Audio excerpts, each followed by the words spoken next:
Bonjour tout le monde. Dans cette vidéo, on va faire la correction de l'examen national 2019. Donc, on va commencer par le problème. Donc, on a la fonction f définie sur l'intervalle 0 plus l'infini par f de x égale à x plus 1 demi moins ln de x plus 1 demi ln de x tout au carré. Donc, la première question, c'est la limite à droite de 0. Donc, on a la limite de f de x à droite de 0 égale la limite à droite de 0 de x plus 1 demi moins ln de x plus 1 demi ln de x au carré. Donc, on sait que la limite à droite de 0 de ln de x, c'est moins l'infini. Avec le c moins devient plus l'infini. Et moins l'infini aussi, tout au carré, devient plus l'infini. Donc, le résultat, c'est plus l'infini. On passe à l'interprétation géométrique. Donc, puisque la limite à droite de 0 n'est pas finie, donc l'axe des ordonnées est un asymptote vertical à la courbe de la fonction f. La deuxième question, c'est de montrer que f de x égale à x plus 1 demi plus 1 sur 2 ln de x moins 1 fois ln de x, c'est-à-dire une nouvelle expression de la fonction f. Donc, soit on partit de la première membre, c'est-à-dire de l'expression de f, soit par la deuxième membre, la même chose. Donc, par exemple, c'est on prend f de x égale à x plus 1 demi moins ln de x plus 1 demi ln de x au carré. Donc, il y a ici un élément commun, ln de x. Donc, on va factoriser par ln de x. Donc, si on factorise par ln de x, devient ln de x facteur de moins 1 plus 1 demi ln de x. Voilà, et on obtient le résultat qu'on cherche, c'est-à-dire x plus 1 demi plus 1 demi ln de x moins 1 fois ln de x. C'est-à-dire, on trouve la nouvelle expression de la fonction f. Donc, la question B, la limite l'infini. C'est-à-dire c'est x tend vers plus l'infini. Donc, on sait que la limite de ln de x c'est plus l'infini. Donc, ça c'est plus l'infini, l'expression qui existe dans la parenthèse, fois plus l'infini, et ln de x aussi plus l'infini. Donc, le résultat c'est plus l'infini. La limite de ln de x c'est plus l'infini, et la limite en plus l'infini de x aussi, c'est plus l'infini. La question C, c'est de montrer que ln de x au carré sur x égale à 4 ln de x racine de x au carré sur racine de x. Donc on a, donc soit x appartient à l'intervalle 0 plus l'infini, donc ln de x sur x, ça ln de x au carré. Donc on sait que x c'est racine de x au carré sur racine de x au carré. Et on sait qu'en propriété qui dit ln de a au carré, c'est de ln de a. Donc exactement ça. C'est-à-dire ln de racine de x au carré. C'est bien de ln de x sur racine de x au carré, qui est égal à 4 ln de x racine de x sur racine de x tout au carré. Donc ça, c'est on cherche. Donc on passe à la limite de ln de x sur x au carré. Au voisinage de plus l'infini, c'est-à-dire si x tend vers plus l'infini. Donc si on utilise l'expression, la nouvelle expression de ln de x sur x au carré, ça c'est égal à la limite x tend vers plus l'infini de 4 ln de racine de x sur racine de x au carré. Si on fait un petit changement de variable, c'est-à-dire si on pose t égale à racine de x, d'où si x tend vers plus l'infini, alors t aussi tend vers plus l'infini. D'où cette expression-là, si x tend vers plus l'infini, devient, si on fait le changement de variable, c'est la limite de si t tend vers plus l'infini de ln de t sur t fois 4. On sait que ln de t sur t au voisinage de plus l'infini, c'est 0. Donc 4 fois 0, c'est 0. Donc on peut écrire ça comme ça, 4 fois 0 égale à 0. La question D, c'est on montre que la courbe de la fonction f admis au voisinage de plus l'infini en branche parabolique de direction la droite d'équation y égale à x. On a d'après la question, donc ça il est nécessaire. D'après la question de B, la limite en plus l'infini n'est pas finie. Puis on passe à la limite de f de x moins x, puisqu'on a l'équation de la droite, c'est y égale à x. pour cela, on calcule directement f de x moins x au voisinage de plus l'infini. Donc, on obtient la limite en plus l'infini de 1 demi plus 1 demi ln de x moins 1 fois ln de x. C'est-à-dire, on utilise la nouvelle expression de la fonction f. Donc, ça, c'est plus l'infini fois plus l'infini. Donc, le résultat, c'est plus l'infini.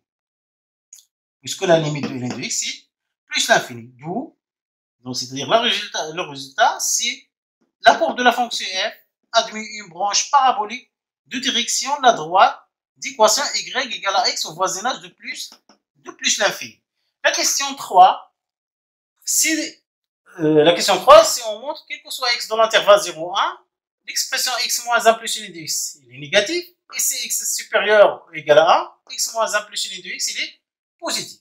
Donc on prend premièrement si x appartient à l'intervalle 0, 1.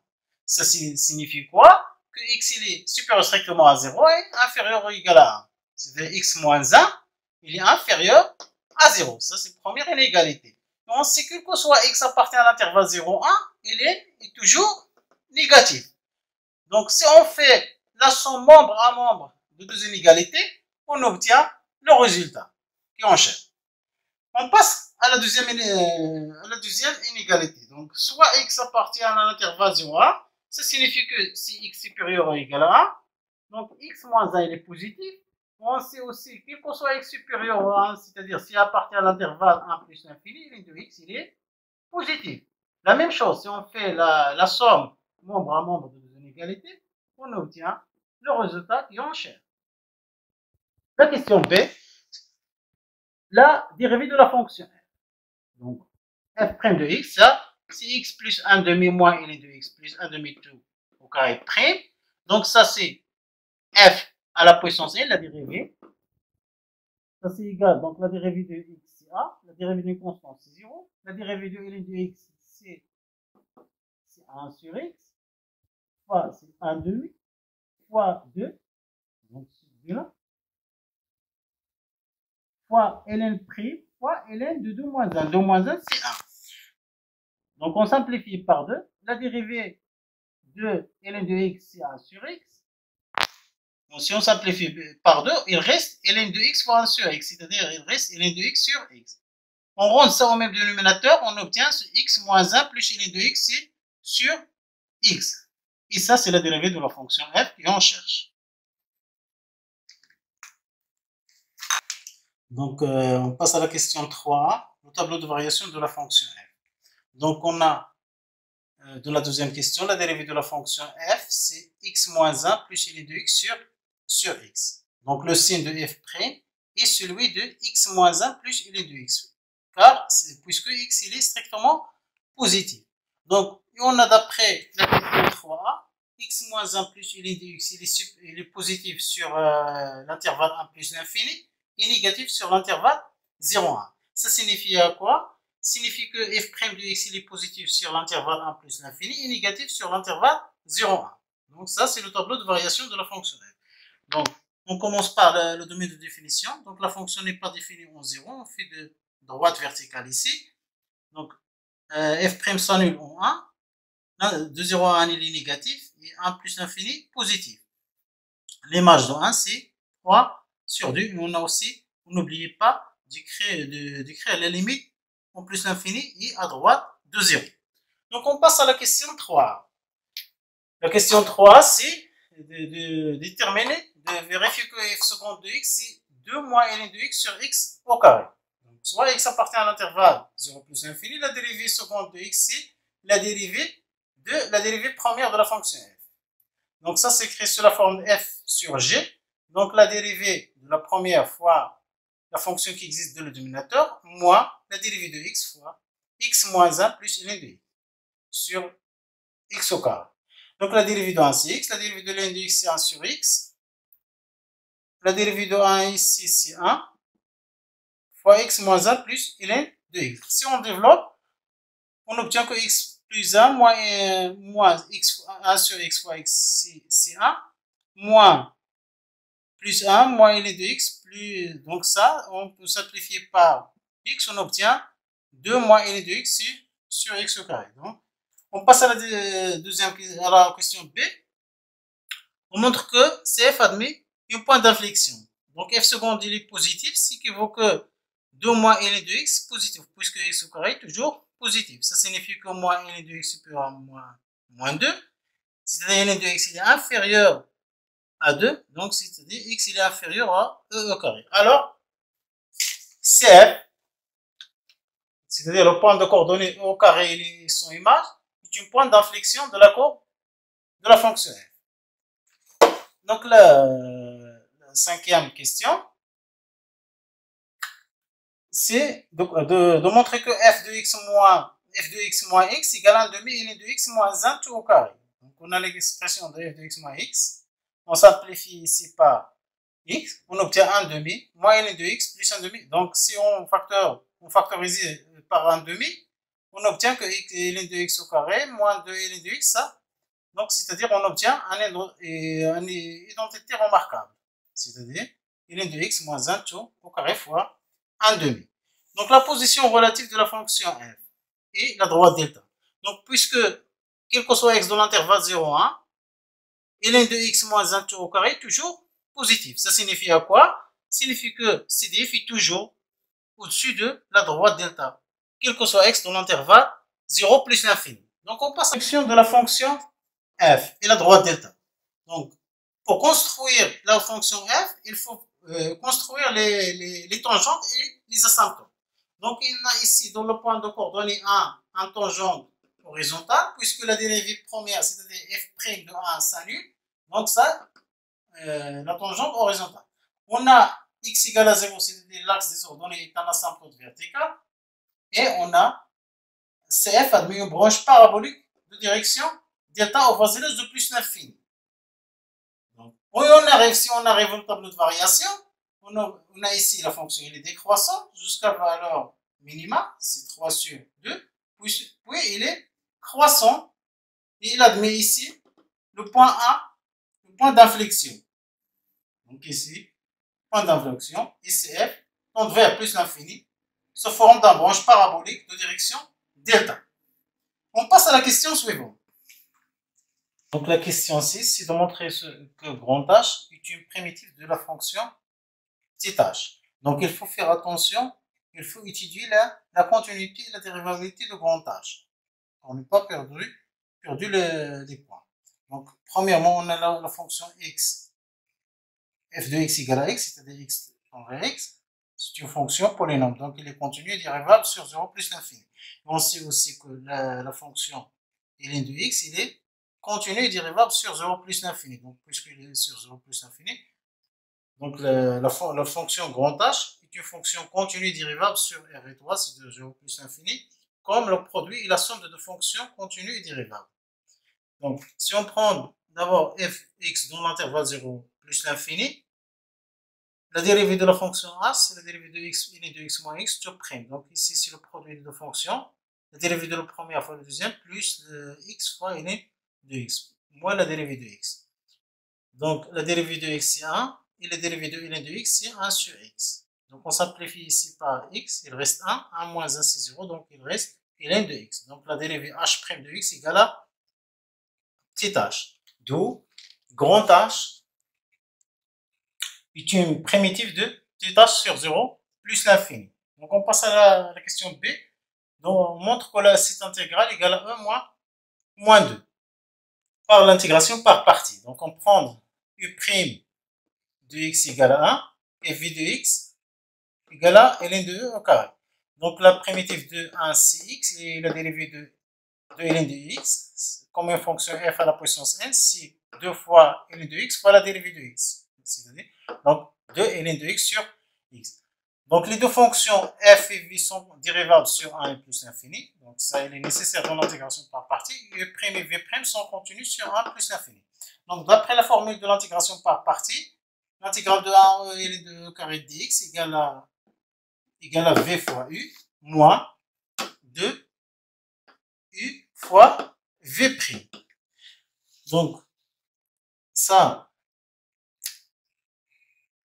c'est la primitive de LNC grand H, on a le vérifié tout à l'heure.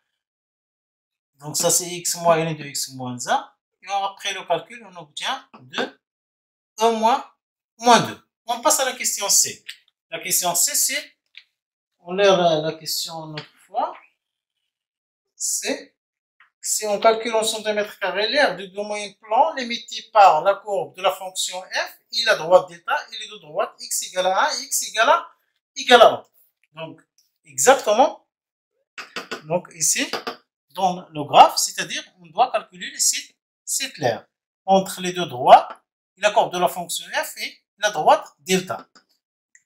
Donc, cette l'aire égale exactement l'intégrale de 1 à e de valeur absolue de f de x moins x dx fois l'unité de r.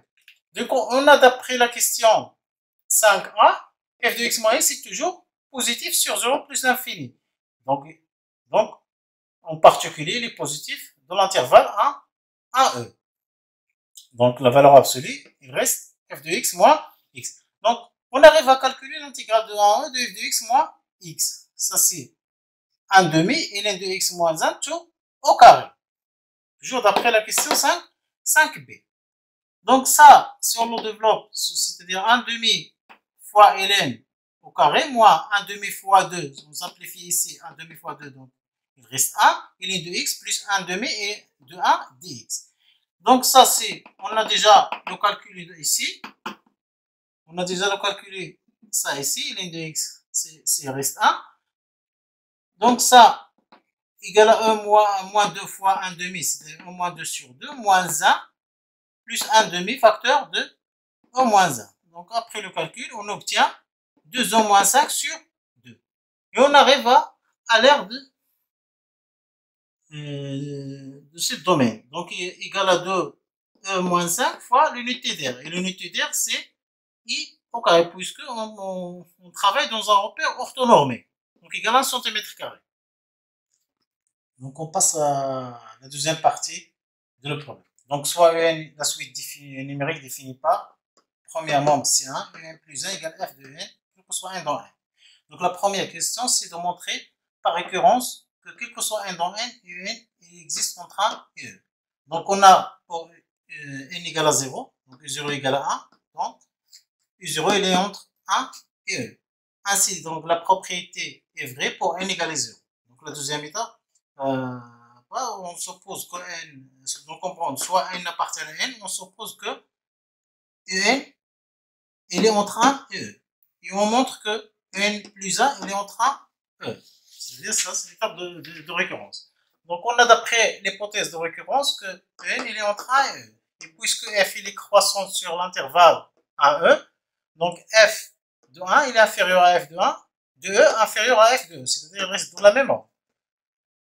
Donc f de 1 c'est 3 sur 2, f de 1 c'est un plus 1, f de e c'est e. Et puisque 3 sur 2 supérieur ou égal à 1, d'où un plus 1 il est entre 1 et e. Alors, donc, il est nécessaire d'écrire la conclusion de récurrence. Donc, alors, d'après le principe de récurrence, quel que soit n dans n il est entre 1 et e. Donc, la question B, la monotonie de n.